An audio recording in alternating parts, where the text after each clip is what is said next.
Hey guys, welcome to the Leverage Advantage show where we share with you the best ways to generate the most income with the least amount of time, least amount of effort. Today, I'm really honored and really grateful to have Matt Morris. He is an 8-time best-selling author, including his #1 bestseller called The Unemployed Millionaire. Escape the rat race, fire your boss, and live life on your terms. He's been interviewed nationally and internationally on television and radio, and has been seen on major media networks such as ABC, CBS, NBC, Fox News, and CNN.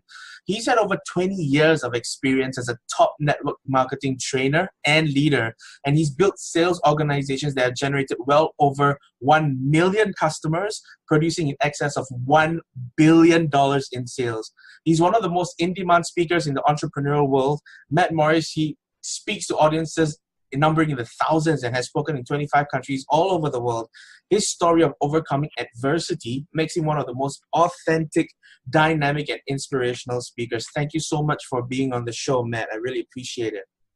Yeah, my pleasure. Absolutely. All right. So, Matt, tell me a little bit about what you're doing now and who do you help? So, I'm involved in network marketing. I've been involved, like you said, for over 20 years. I guess it's been 22 years. Got started when I was 18 in Amway, and for the last 8 years, have been building the largest travel direct selling network marketing company in the world. So we've been able to spread to about 34 different countries and over 1 million customers. So it's been amazing. So I basically, help build sales team and help empower leaders. So, really leadership empowerment is the #1 thing that I would consider myself doing, because I think it's probably the most important job that we have within network marketing is creating other leaders. Awesome. Matt, tell me a little bit about your past. Like, how did you get started? How did you get started in the network marketing industry? So I was 18 in college, and I have like a gnat flying around me here. So I don't know. We just had the door open, so something flew in. So if I act crazy, I'm not really crazy. I'm trying to get rid of this gnat. When I was 18 in college, I was working as a waiter. There was a cute waitress that was working one night with me, and she kept asking me questions and building rapport with me. And at one point she said, have you ever thought about being in business for yourself? And I wanted to build rapport with her even more. So I said, yeah, absolutely, all the time. And she said, well, why don't you write your number down and we'll talk business sometime? And I was like, love to talk business with you. So gave her my number. She called me a couple days later, invited me to the Hilton Hotel one night. And I'm like, cute girl, meet her in a hotel, talk some business, I'm in. So, I went to the hotel and she ushered me into a room with about 100 people, and I saw my first network marketing presentation and, got really excited. The whole idea of leveraging your income. What I thought was I was going to have to go, be a doctor or climb my way up the corporate ladder. I was going to have to work 40, 60 hours a week and, climb up. And one day maybe I could be a CEO or something like that. And, I was just there was something in the back of my mind that was not excited about that. I just wasn't, but I thought that's all I knew. And I had never heard of network marketing. In fact, in that presentation, I remember going home that night thinking, I can't believe they're the only company that does this. I thought they were the only one, right? So, I quickly realized I was the last to know. But anyway, that's how I got started in network marketing. My first 2 years, I sponsored 3 people, 2 of which I paid for to get in. One of which was my mom. I never even told her she was in. I bought her a kit and never gave her the kit. And then the one guy that did enroll had been drinking before the presentation. He came, he signed up, and, he never did anything after that. So, after 2 years, I had one person in my group, just me. But I learned a lot, it really did get me hooked on the dream of network marketing, having leveraged income, being able to, travel around the world, not have to be stuck in an office all the time. And, the other thing was, aside from just catching the dream, was the commitment that I got towards personal development. I started reading. I remember my sponsor, she gave me a copy of Think and Grow Rich, was the first book I ever read. And I remember reading through that thinking, man, I can't believe I didn't learn this stuff in school. You know, you learn math, history, science, geography, grammar, all, you know, important stuff. But there was never any class on success. There was never any, you know, book on success. And I really got hooked. And, you know, from that point on, I've been, you know, pretty consistent on, you know, growing myself. And that's really carried forward. I realized with Amway, they've become the largest network marketing company in the world for a reason. You know, the leaders in that company, the system that they created was a personal development system. It was a tape of the week, book of the month, training events. And, you know, my whole philosophy has been, you know, since I've been successful in network marketing anyway, my philosophy has always been, if you build people, they'll build the business. If you don't build people, they won't build the business. Because the reality is most people have some growth that they need to go through before mentally they can get to the level of income that they desire. So you might have a conscious goal of making $100,000 or $1 million a year, but the programming that they've been through their whole life is not one of abundance and confidence and certainty and leadership. So they're going to have to grow. And that's going to be the majority of people who come into your network. And if you don't have a way to grow the people, you'll never get them to that level of income. They'll fall by the wayside. And so that's why, you know, I think we've seen the kind of retention that we see is because we do have that personal development, that leadership development system in place. Oh, I love that. I love that your philosophy it's all about building the people, and I completely agree with you. Here's what I believe. I believe that if you want to earn $1 million, you need to be a person that is worthy of making $1 million. Yep. And where you are right now is a result of all the decisions you've made and the mindset you have up to this point. And to become that person to make $1 million in the next 12 months, then your mindset has to change. The way you make your decisions, your values really need to change. And I really love that your philosophy of building your organization is about helping your people become that person that's worthy, or how the person that has those values that will help them make $1 million. I also remember when I was first in network marketing I was a little bit older. I was 21, and the first book that my upline gave me was also Think and Grow Rich. I loved it. And the second book he gave me was Rich Dad Poor Dad, and that book completely changed my life, completely changed the way I look at life and the way I look at money and the way that we receive money. I realized that most people have only one strategy to earn money, and that's employment. And then the people that really succeed at the money game look for other strategies. In building your huge organization today, I'm pretty sure you've been through many challenges and many experiences. What was that turning point for you when you decided that this is it, this is what I'm going to do, and you went all in into it?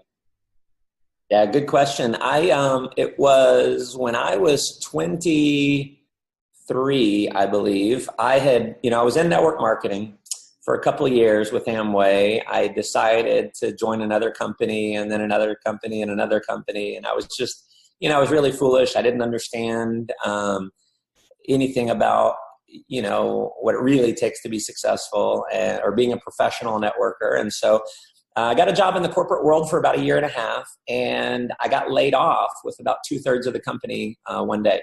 Right. And it was then, because I was living a good life when I had that corporate job. I was living a good life. I was making okay money. I was, free on the weekends and watching TV at night and going out and, having a good time. But there was something in the back of my mind, like something in my gut just wasn't sitting right, because I just, it wasn't real freedom. It was like, I'm going to be doing this forever. I'm going to be fighting traffic to and from work every day forever if I continue. And so it was really a blessing getting laid off. And that's when I made the decision. I said, you know what? I'm not going to go get another career. I'll go get another job to pay my bills, but I'm not getting a career. I'm going to go get a job just to pay the bills, but I'm going to go pro in network marketing. And so I just decided it was going to be my career. I was going to be a professional. There was no other option. It's like, I'm going to make it work.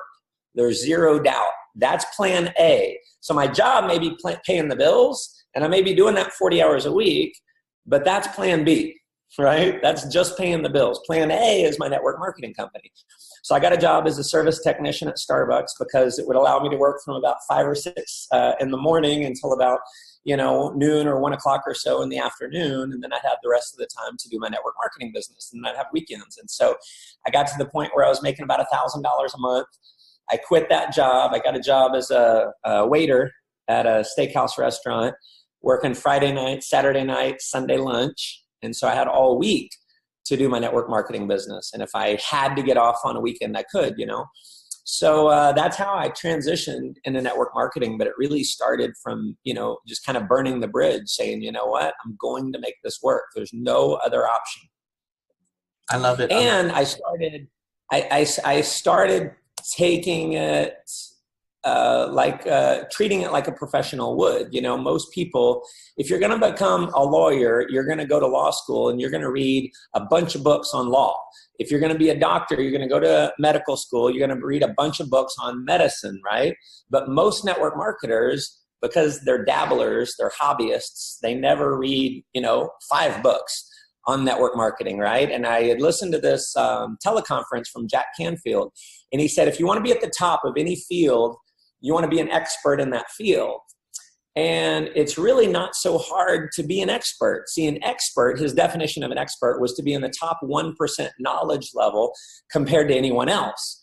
And how do you get in the top 1% knowledge level? Well, go read 5 books. Only 5 books on one subject, and you'll be in the top 1% because everyone else is too lazy to go read those 5 books.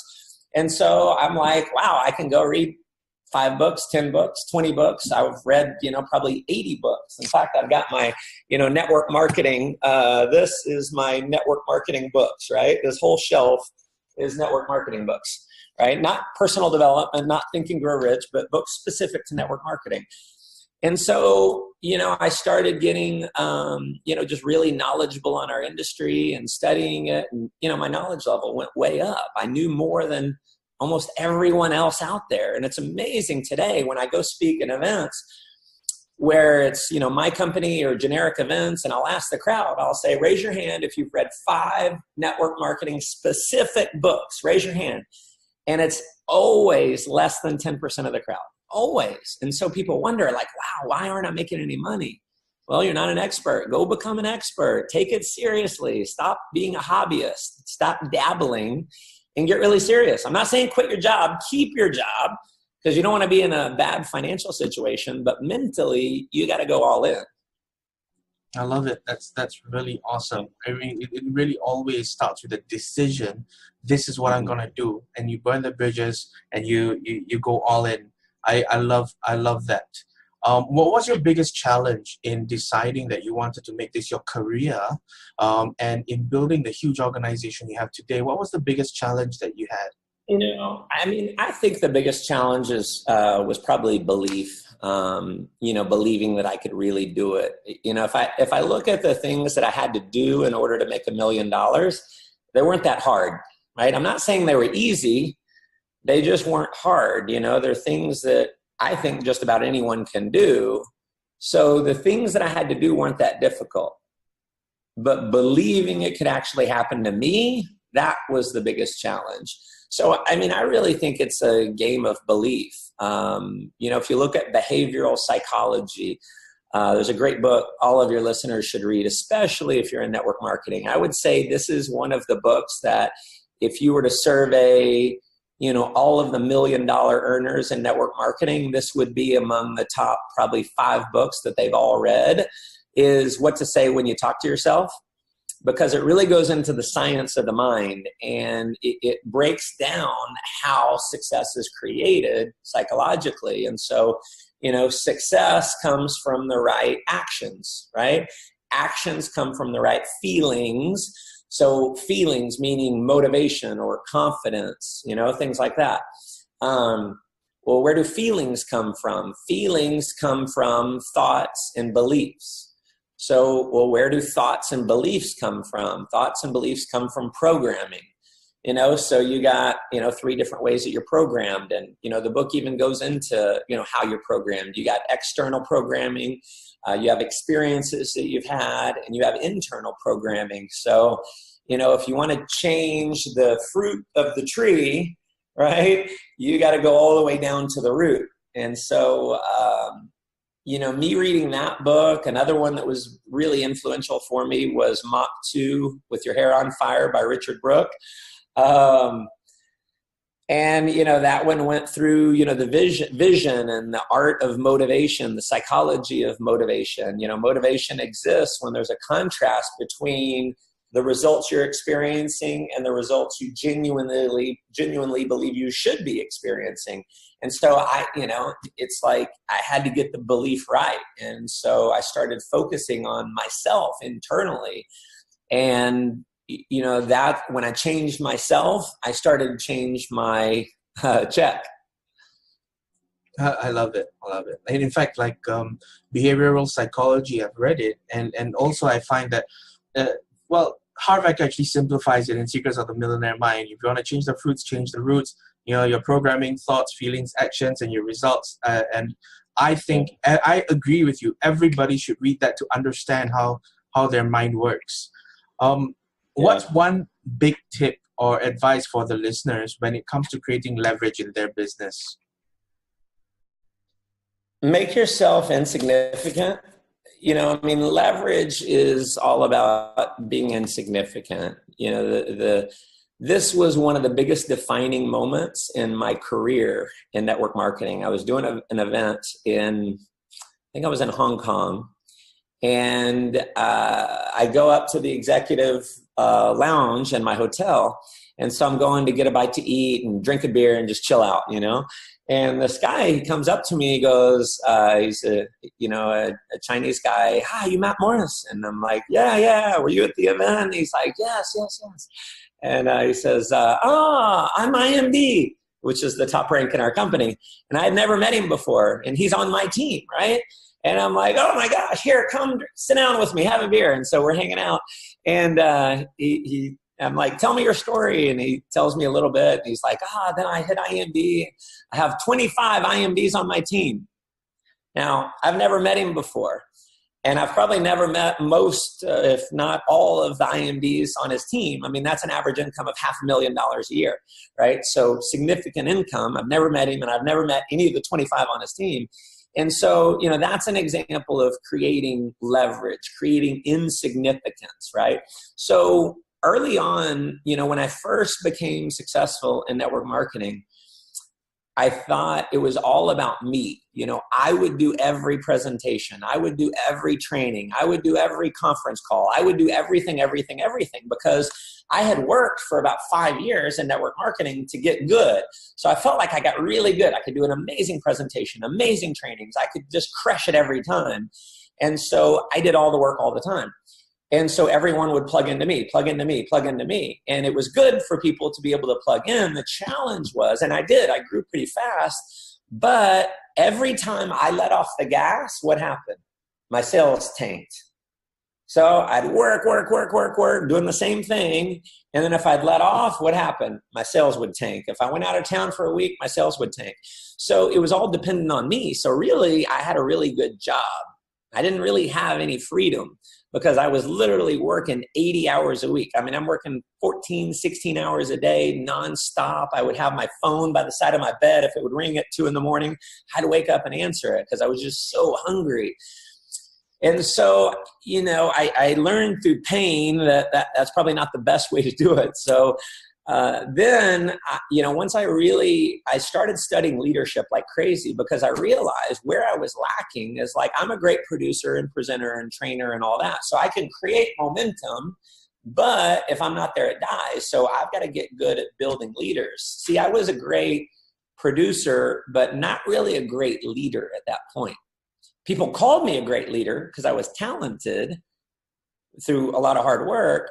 But leadership is all about duplication of leadership. A great leader is not how many followers you have, it's how many leaders you create. So I just shifted, and I started really building people. I started pushing people to do what my mentor did to me. My mentor push me to get on stage. He pushed me to do trainings. He would edify me all the time, and he would pull himself out of the equation to pull me up. And it felt so good when I got edified and recognized. I was like basking in the glory, but working myself to death. And so when I switched and I started pushing my leaders to get on stage and pushing my leaders to do training and just not taking any edification anymore. It was like when I get all the glory, I would give it away. It's like a game of hot potato. If someone tosses you a hot potato, you got to toss it back right away. So I just, like, any recognition, I'm tossing it back. Never about me, always about the people in my group. It was like, the only reason I look good is because I have leaders like so-and-so looking good, that are really better than I am. And so I started doing that. And, what I started to do is anytime you start a new team, and this is probably, it's one of the best pieces of advice I can give, is you've got to have the mindset. Now, you do have to do the work. Don't think you can just immediately push someone into a leadership. You got to train them and work with them. And, it requires work. But have the mindset going in, asking yourself this question all the time is, how can I make myself insignificant to this particular team? How do I make myself insignificant to this team?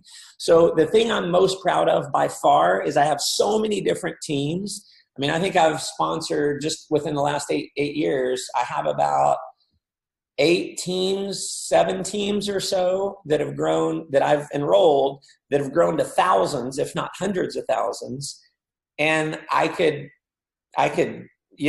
turn off my phone, drop it in the ocean, never take another call, and my income doesn't skip a beat because there's been duplication of leadership.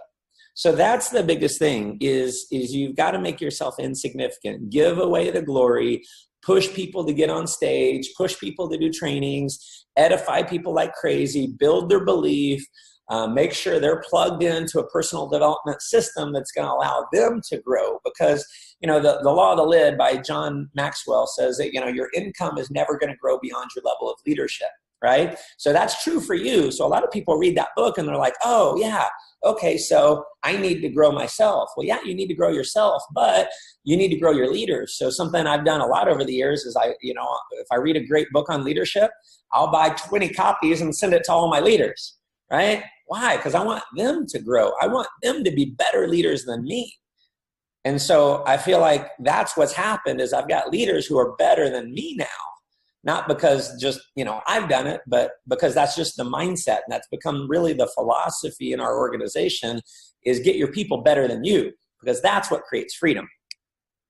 That's fantastic advice. Thank you so much. I mean, I'm learning that as well, because before we recently restructured our company, it was just me and my partner running the company, and our business was the size of our business or what we could do was limited to our physical capability, and there's only so much time and effort we could put in. And when we realized that, what we did was we had to put systems in place to make ourselves insignificant. And once we did that, our business was able to grow and scale so much more and beyond us as well.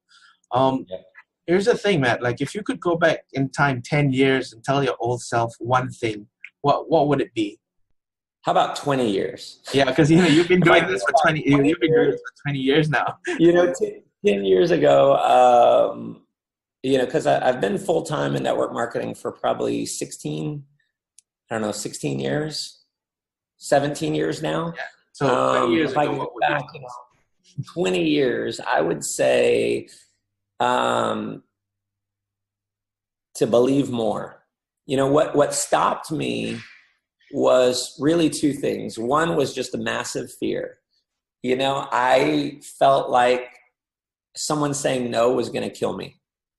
Not physically, but emotionally. And, once I learned to get over the no's, what I used to do is I would only show my business to someone if I thought there was a really good chance they were going to enroll. So I would try to only show it to those that would actually do it, but I wouldn't show it to people that I thought wouldn't.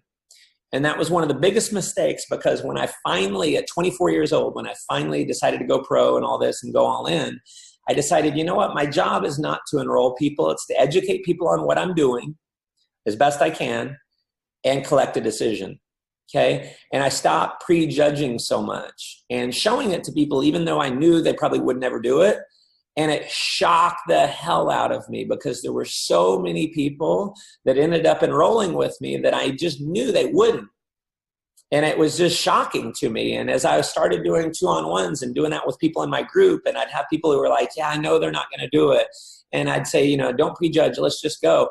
Over and over and over and over, there were people who were enrolling that, people thought never would.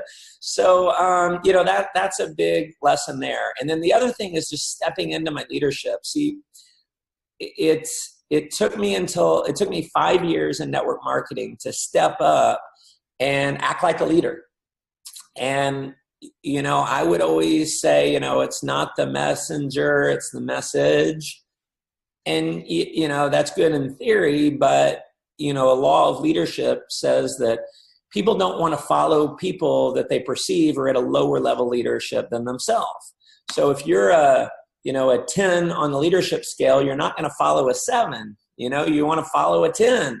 So I would always present myself as about a 2 or a 3, And when I finally decided and realized, it's like, man, I'm never going to attract leaders. See, in network marketing, it's duplication all comes from building leaders and attracting leaders. And I never could attract a leader because I never presented myself as such. I had no confidence. So I switched it, and all I did was I got enough confidence to start saying the things that my mentor said.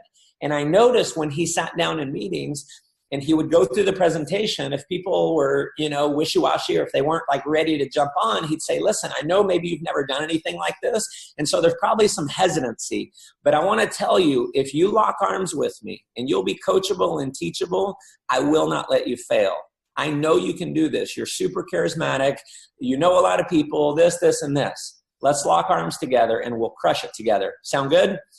And people were like, yeah, let's do it. And I was like, wow, he's so great. And I asked him one day, I was like, man, you're such an amazing closer. You're such a great speaker. And he said, Matt, you want to know why I'm a great closer?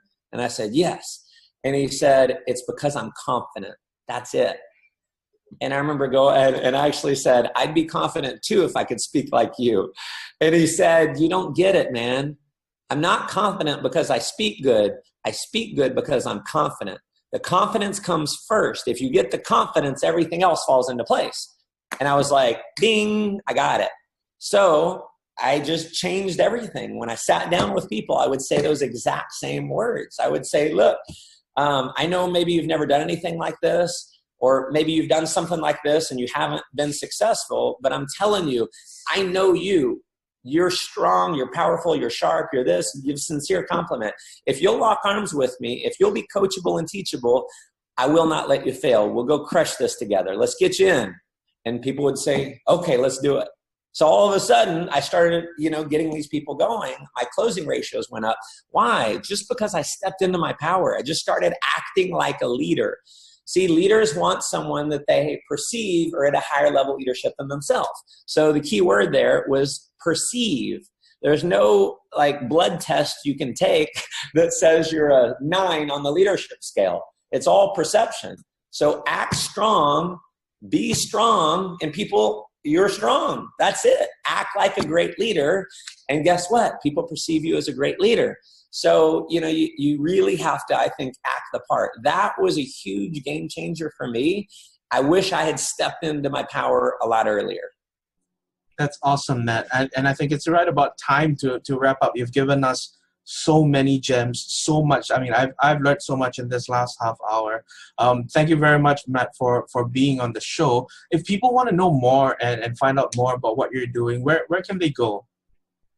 Best place to go would be my website, mattmorris.com. If you go to mattmorris.com, you can click on my Facebook and YouTube. I have about 300 free training videos that I've recorded on YouTube. So check those out. They're usually 2 to 5 minutes, just quick nuggets of information, really geared towards the network marketing industry primarily. There's some, personal development and leadership stuff there as well that will definitely help. But, that's big. I do on my website, I have a newsletter. I have a 5-day free video series on how to go from amateur to professional in network marketing. So if you want to opt in, you can do that. I don't really sell anything, haven't in years on my website. So I just give out free content because I want to, be able to make an impact and make a difference in a lot of people's lives. I love it. Thank you so much, Matt. I appreciate your time. I know you've got a tight schedule, so I'm going to let you go. Thank you very much, and I'll see all of you on the next show. Cheers, man. All right. Sounds good. Thanks for having me. Hey there, thanks so much for checking out this video. If you enjoyed it, check out the relevant video here, and don't forget to subscribe to us for more marketing tips, techniques, strategies that are working for us, or just more behind the scenes fun. See ya.